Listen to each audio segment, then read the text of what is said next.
తిరుపతి జిల్లా చంద్రగిరి మండలం చవటకాల్వ గ్రామంలో దారుణం జరిగింది. దొంగతనం నెపంతో నలుగురు గ్రామస్తులను తీసుకెళ్లారు పోలీసులు.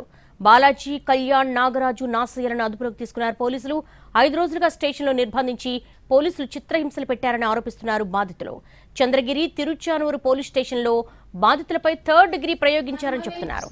శనివారం అర్ధరాత్రి మఫ్టీలో వచ్చిన పోలీసులు తమ ఇళ్లపై దాడి చేశారని గ్రామస్తులు మండిపడుతున్నారు. మద్యం మత్తులో పోలీసులు దాడికి పాల్పడ్డారని బాధిత కుటుంబాలు ఆవేదన చెందుతున్నాయి.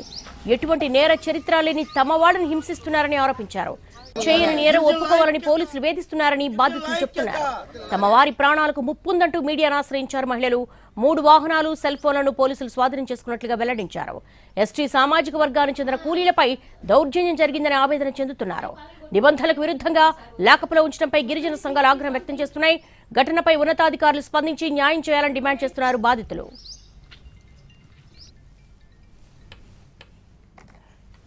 శనివారం నైట్ వచ్చినారు, 10 గంటల కాడ వచ్చినారు. వాళ్ళు పోలీసు వాళ్ళని మాకు తెలియదు సార్, కానీ నైట్ 10 గంటల కాడ వచ్చి పొనుకొని ఉండే వాళ్ళని అయితే లేపు కొట్టుకొని పోయినారు. మీరు ఎవరు సార్ అంటే మీకు ఎక్కడ జోలు అనేసి అని అడిగినారు. ఇంట్లో పోయేసి బీరువాళ్ళతో కూడా పగలు కొట్టినారు. బీరువా బిడ్డ గడ కొనుక్కుంటే బిడ్డ గడని చూడలేదు, బిడ్డను గడ తనుక్కొని పోయినారు. అందుకే నా బిడ్డకు 5 రోజులతో కూడా జ్వరం కాస్త అనేది తగ్గలేదు.